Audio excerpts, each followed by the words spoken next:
How y'all doing, everybody? Where you at? Where you at? Where you at? Bum bum bum bum bum. Ba-dee dum bum bum bum bum. Ba-dee dum bum bum. Y'all know I've been in this New Orleans Mardi Gras mood. Now it's coming up. We called it Carnival. Mardi Gras was for the tourists. Carnival was for families, local families. It was the day that we all got together and as an extended family, and we enjoyed the festivities together. So shout out to my one of my old local groups, the Meters. Went on down to the Audubon Zoo and they all asked for you. They all asked for you. Well, they even inquired about you. I went on down to the Audubon Zoo and they all asked for you. And that's all I'm giving you. It's that kind of day, folks. How y'all doing? Give me some thumbs up. Show me some love. Oh, let me know you're in the house. Where you at? YouTube. Where you at? Hi. How you doing? For real though.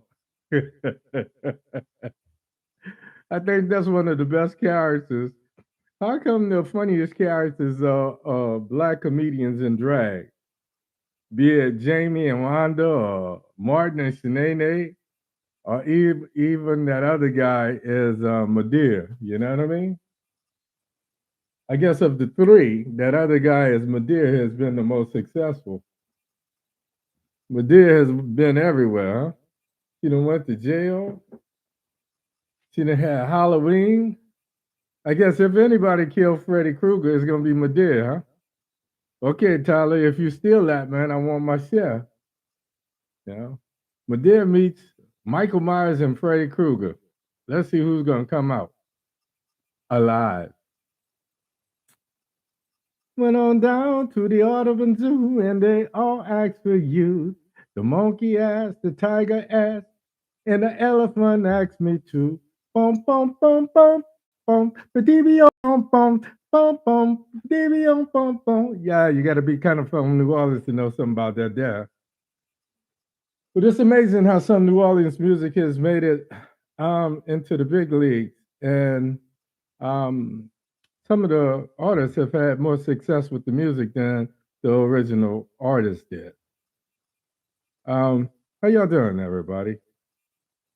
It's been a week of, I guess we could say, of invasions, Russian wars, and Ukrainian fight back. So, yeah, let's see. I got to turn some of this off. That's a little better. Can't have too much shine on my dome. The Marine Corps called it a chrome dome. So where you at, people? Where you at? Hey, what's up, girl? Ah, it's like some people always on time for school. Show me some love. Show me some hearts. Give me some fingers. Not that thing. No, no fingers. No fingers. No fingers. Give me some thumbs. Give me some love. Yeah, man. Yeah. Or as I always say, I love you too. But how can you mend this broken man?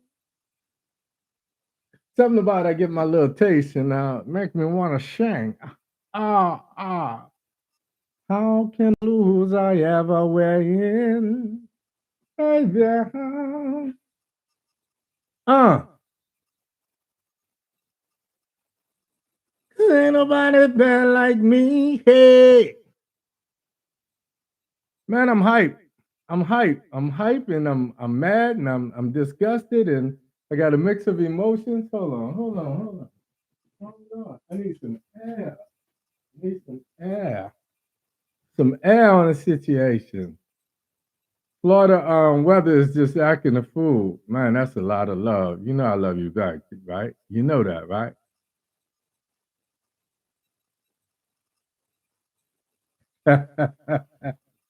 I'm good now, y'all. I used to be a bad boy. Shut up, Janice. You don't know nothing about that there. Yeah, but once upon a time, and but two things I got in trouble about. Girls and girls. And more girls. And more girls. Yeah. Mm-mm-mm.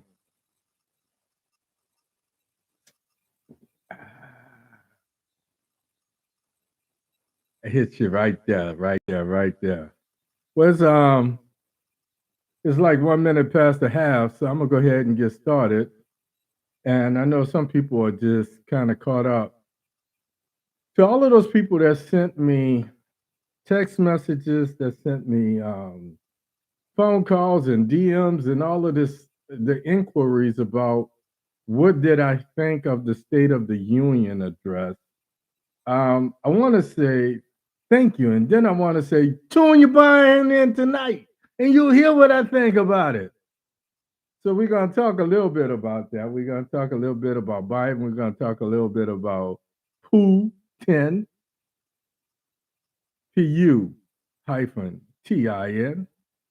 And we're just going to kind of briefly touch on some things. And I got to give you a historical perspective on it because a man who doesn't know his history is doomed to reliving it. So with that, I'm gonna go ahead and get started. I'm gonna get in here and get out of here. We're not gonna mess around too much tonight. Uh, I'm gonna have to put together some music, so I might have to enroll some of you people in my choir here. Um, I want to say good evening and welcome to the show. As always, I said thank you for spending your Thursday nights with me. Of all the things that you could be doing, I'm truly, truly, truly humbled because you choose to be here week in and week out, listening to my interpretation, my analysis, my observations of what's going on in our world. And for that, I am truly, truly humbled. And I know I said that, but I can't say it enough. I'm truly humbled. My name is Hank Batiste. My show is called OMITdaLOGIC. This shit makes no sense. I'm your host tonight, and the voices in my head listen to President Biden and say the time for talk is long gone.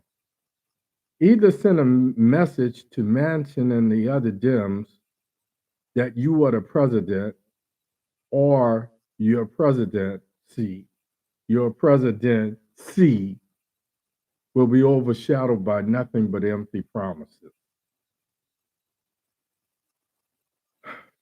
Um, Sometimes you have to rule with a bit of an iron fist. It's people that don't like you will respect you, and that's the thing that I've been saying. Um, Otherwise, it just sounds like lip service, and I'll touch on it a little bit later, but I don't want to get into it. But I want to say that now, and I want to say it just like that. The time for talk is long gone. What we have to do now, Mr. President, is you have to use a stronger approach. You have to establish penalties for not getting with the program. Otherwise, your presidency is going to be an afterthought, and it's going to be overshadowed by all of those people that use the mic every opportunity they get to promote themselves, their so-called agendas, and want to say why what they think is right and is better than your agenda, is better than your vision. It doesn't go like that. If I'm the boss here, even if you have a difference of opinion, you either get with the policies and the rules that I established, or you find somewhere else to work. And that's what needs to happen. If you don't want to get with me, then you need to find another party because I am the Democratic Party.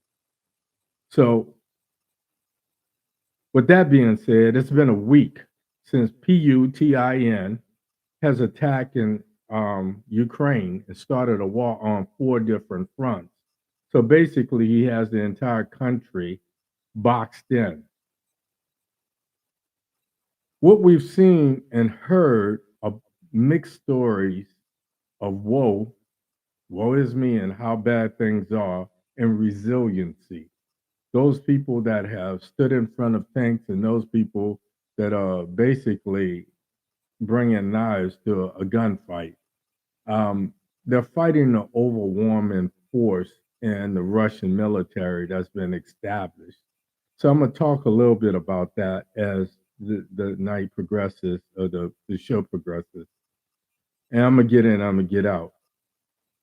Um, but what I do want to say, the people of Ukraine, some have they're just like anybody else. They're just like Americans. Excuse me, they're just like any other people, and people are people. We have um, some that have the tenacity to fight, to stand and fight their Goliath. And that Goliath we call Russell. We have some that run and hide and stick their heads in the sand and wait for things to somehow get better. Still others flee to other countries in search of a better, more stable life where their homeland isn't constantly getting invaded every 4, 5, 6, or 8 years. Um,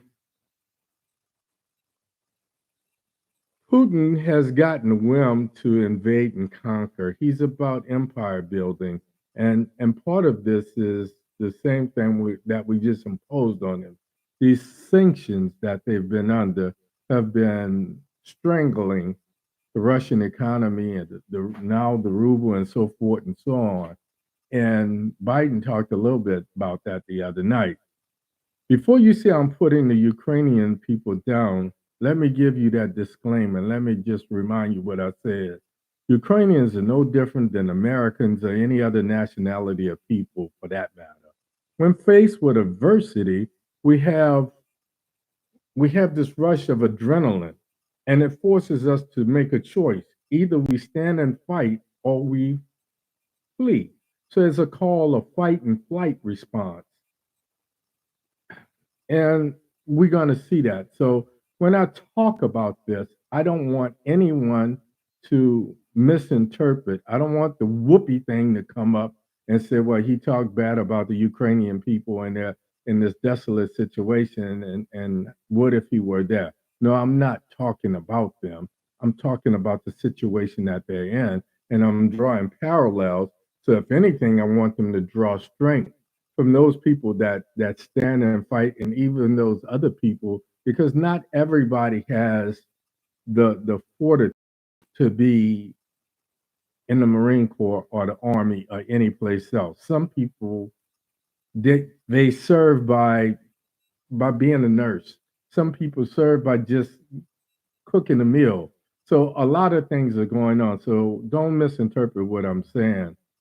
But we've been seeing these all of these news reports, and I kind of hate the media for showing things a certain way, and everyone wants to put their spin on it instead of just giving us just the facts. The Walter Cronkite, just the facts. So tonight I'm going to talk about what's happening in Ukraine, but I don't want to be distracted because we've got a lot of things that's happening here. And as nobody wants to talk about, what's happening in Ukraine could be happening in America had it not been for Mike Pence having a intestinal fortitude to stand up to a bully that was his boss. So it's a big what if. So I don't want to be distracted. I'm going to talk about America's dirty laundry as well as it pertains to Joe Biden, the Dems, and the congressional or Congress's agenda. Tonight's show is called State of the Union 2022. Biden promises, and the Dems openly are disloyal, and Rebut. My name is Hank Batiste. This is called OMITdaLOGIC. This shit makes no sense. Now let's do this.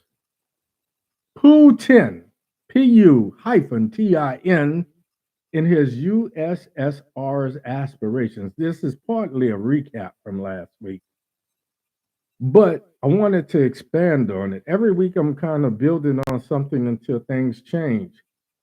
What's crazy is history as it relates to Russia is crazy in a couple ways. When Hitler took over Germany and tried to take over Europe during the Second World War, Russia was an ally of the United States. Okay? Shortly after World War II, Russia and the USSR formed a Warsaw Alliance to create Russia or the USSR as a superpower on that side of the world. And they did that because they wanted to be able to stave off not only another Germany, but America. And America had nuclear weapons and blah, blah, blah. So the Warsaw Pact under Russia opposed the US leading NATO, and the nuclear arms race and Cold War started. And I'm going to make this real brief. The clandestine Cold War was fought by agencies like our CIA and Russia's KGB. And I brought up all of that because all of these guys were clandestine spies, and some of them were out and out, frontline, and others were undercover, and some of them were double agents, and so forth and so on. So when you think of the old movies, even the Bill Cosby I Spy thing, him and Robert Culp, all of that was about them having the cover of Bill being no, I guess it was Scotty that was supposed to be a Robert Culp. I don't remember the character's name, but Robert Culp was supposed to be a professional tennis player, and that was their cover. So they traveled around handling some of these clandestine situations. Putin was high up in the KGB. Now, some of our people, he's not the first KGB agent to become president. If you remember, George H.W. Bush ran the CIA. He was director of the CIA, and he went on to become vice president and president. So we can't necessarily put one person down. The difference is we've got our own wannabes. And the reason I'm talking about this, A, is because anytime something happens in another country, we always say, looka, looka, looka, looka, and we're pointing fingers, but we don't see that we're this far from that being our America. We're this far from that happening right here on our own home shores. So the clandestine war was fought by these spies, and they would have these international incidents every now and then.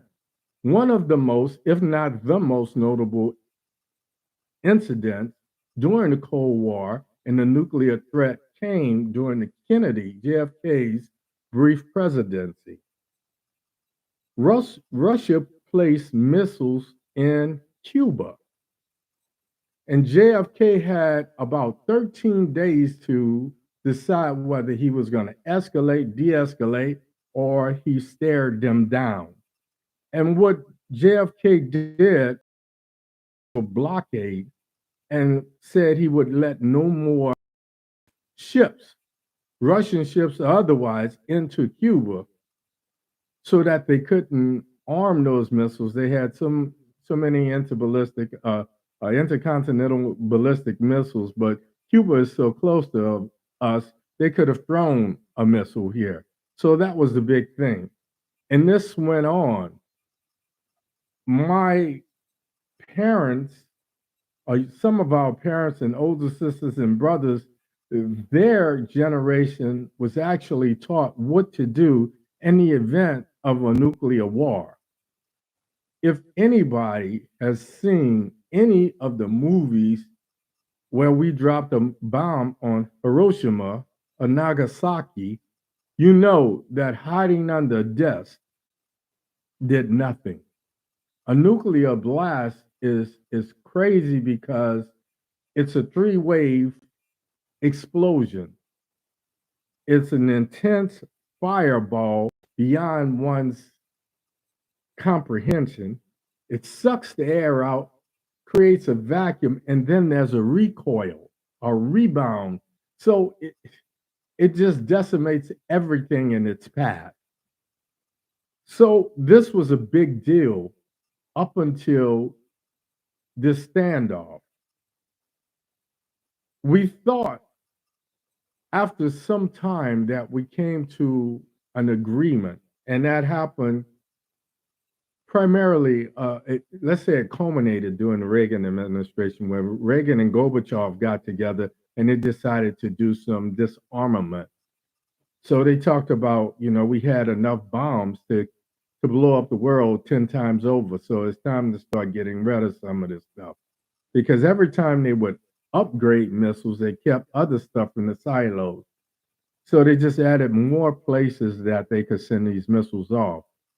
So that happened in 1991 when Reagan and Gorbachev, in that famous line, Mr. Gorbachev, tear down those walls. And that was pretty much the end of the Cold War as we knew it. But there's always been rumors that on both sides, both Russia and United States had their own armament and held on to it. So it's been going on. So quick recap. Last week, I told you that the USSR was formed in 1922. It's not coincidence that in 2022, what would have been the 100-year anniversary of the USSR, that Putin decides to invade and take over Ukraine. So it's not just about empire building, it's about rebuilding, in his mind, the USSR. That became evident. I said it last week, and I said, remember, I said it first. Because if you listen to what Biden said the other day, he talked about this NATO alliance being prepped and ready if Russia decides to go beyond Ukraine's borders into some of the other Baltic nations that are members of NATO. Folks, if that happens, we're looking at the start of what could be the start of World War III. Now, then there's some rumors that China asked Russia. So China supposedly knew about this invasion or this war, and they asked Russia to wait until after the Olympics. Then it kind of makes sense why this little Russian girl was allowed to compete, even though she showed signs of 1, 2, 3, 4, 5 different banned substances, performance enhancing drugs. So during the Second World War, it was Japan, it was Italy, and it was Germany versus France, Britain, the United States, and Russia. So once upon a time, they were our allies. After the Second World War, they built themselves up to become a superpower, and that made them our enemy of sorts. And it's been like that since.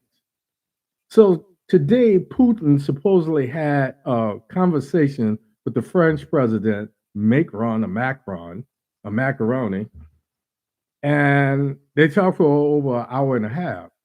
After the phone conversation, the French president said, according to Putin, the worst is yet to come. Interpret that the way you will. Like I said, Biden says NATO is poised, prepped, united, and ready if Putin goes beyond Ukraine to intervene. We've already sent troops there, so there are boots on the ground. We all know what happens when there's a NATO war. We always have the lion's share of boots on the ground and a military presence. So that's all I got to say about that. I'm starting to feel like Prince in 1999. Mommy, Why does everybody have a bomb? Moving on. Biden's State of the Union. As I said in the introduction, many of my Facebook family and loyal podcast followers called, text, DM me, and otherwise to see what I thought of the State of the Union address. I have a couple confessions to make. I kind of fell asleep because my sleep habits are crazy, but the good news, you can find it anywhere. When I went back, I was able to watch it and concentrate on certain parts of his speech. What I heard was Biden trying to stick to, he was heavy on Ukraine and Putin. And that was the strongest part of the State of the Union. You could see everybody support him in that. Then we start to see the partisanship. We start to hear hecklers in the background saying this, that, and the other. When Biden started to talk about his vision, he went back to his vision, why it's necessary to build up the infrastructure of America and so forth and so on. The thing that I hated most was I can't remember in my lifetime anyone, any Democrat or Republican for that matter, being so disloyal that they use microphone time following the State of the Union to either promote themselves, push their own agenda, or to contradict the President of the United States. But it happened the other night. And actually, the strongest rebuttal was not from the Republican.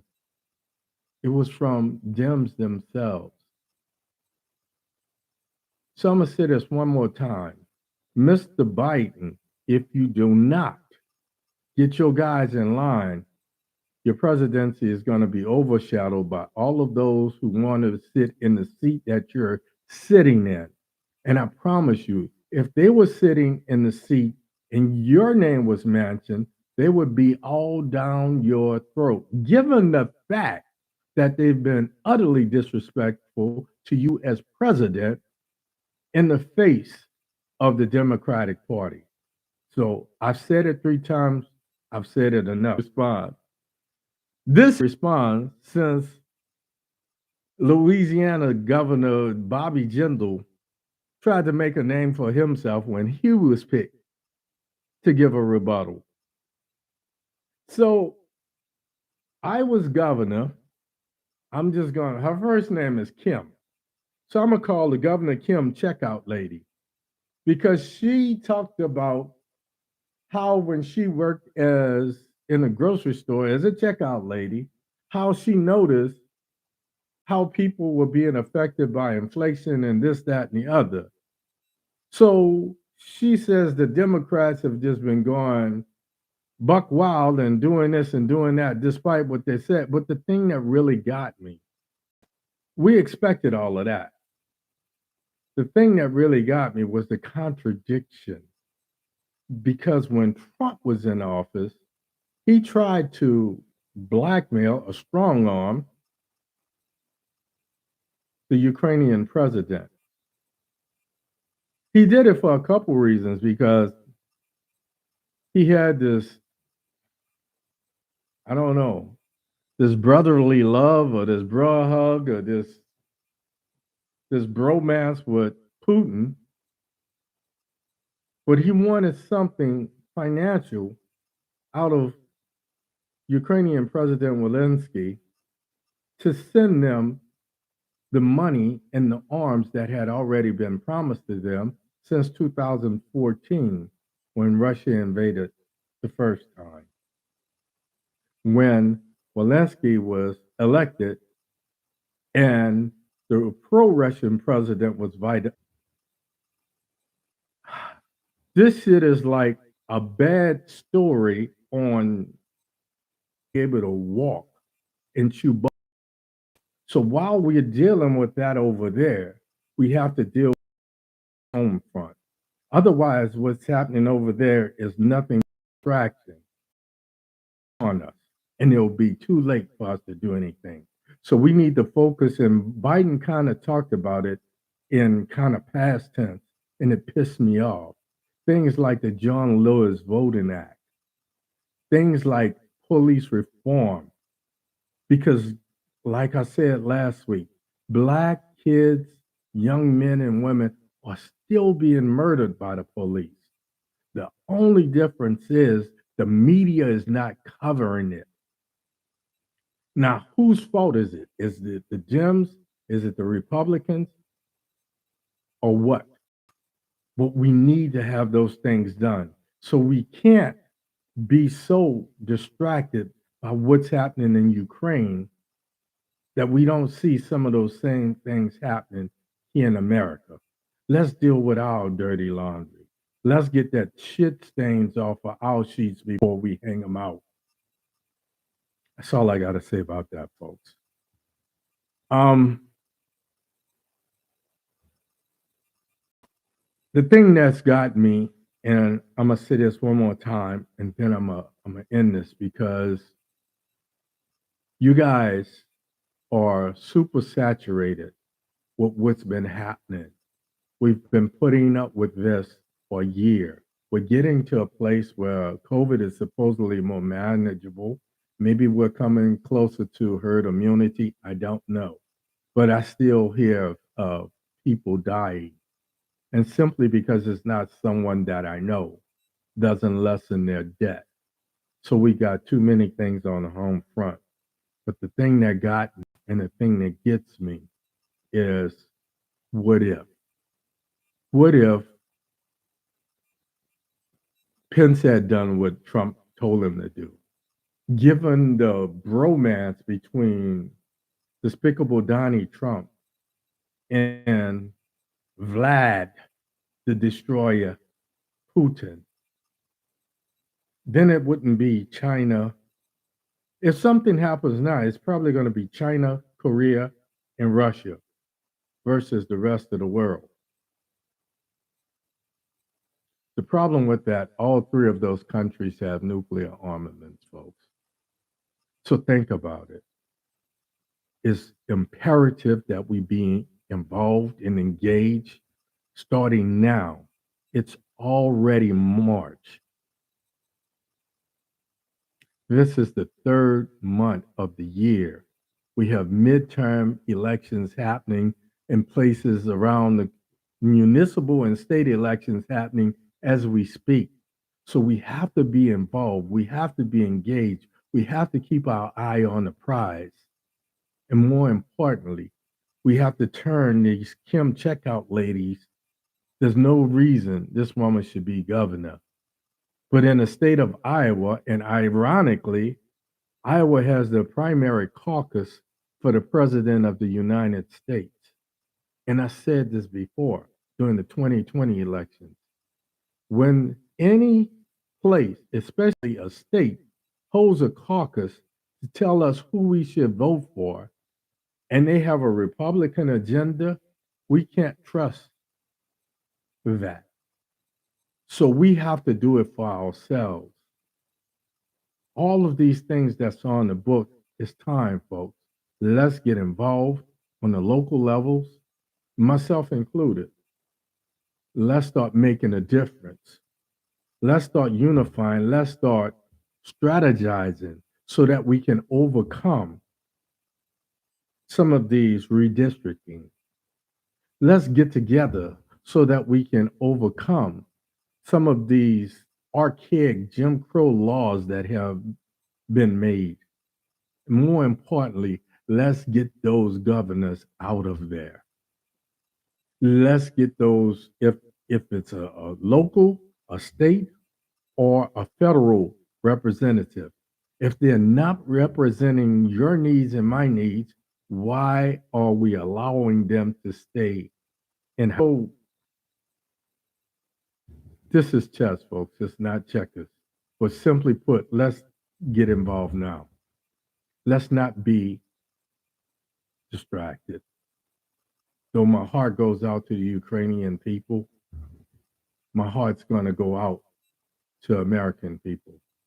When I see a black guy with his face on a t-shirt, when I see another shirt and I say, oh, is that George? No, that's not George Floyd. This kid's name is Amir. This kid's name is Dante. This kid's name is Brianna. Enough is enough, folks. Let's get involved. Let's get engaged. Let's start making a difference, first of all, on a municipal, a city level. Then let's look at those people that's on the state level. That's what we can do. And then we can get on Mr. Biden's ass because the people he's listening to is not giving him good advice. And with that, I'm going to say, let's be cognizant because all things are lined up for World War III. And we know how that ends. That's all I got for you tonight. Go to my YouTube channel. Subscribe, folks. Give me a thumbs up.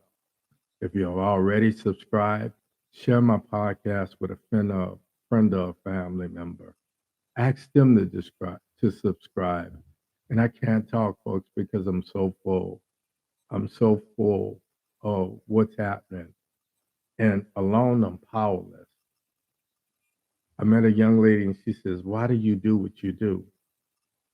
And I said, because my fight or flight mechanism is simply, I'm going to stand and fight until I'm on my knees. Then I'm going to fight some more. Because in the words of the Honorable James Brown, I'd rather die on my knees.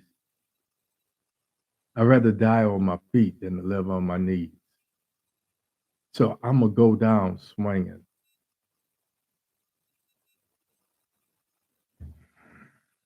See you next week. St. Baptiste time, St. Baptiste place. My name is Hank Batiste. This is OMITdaLOGIC. This shit truly, truly, truly makes no sense. But I'm going to talk about it. I'm going to help you to make sense of it. As always, important, I wish you love. I wish you peace. But before I say anything else, I'm going to say this again because I want you to remember this. If you remember nothing else, the thing about this game, don't be so afraid to die that you forget to live for a purpose. Because the thing about this game called life is nobody leaves alive. Love, peace, and like you, man. Yeah, I got a haircut, hair grease. I love you. I'm out of here. Anybody else have problems, let me know. I'm going to try to clean it up, and then I'm going to repost it and see what happens. So thank you, guys. Love you, love you, love you. You ain't got to love me back, but I know you do. Good night, sweetheart. Well, it's time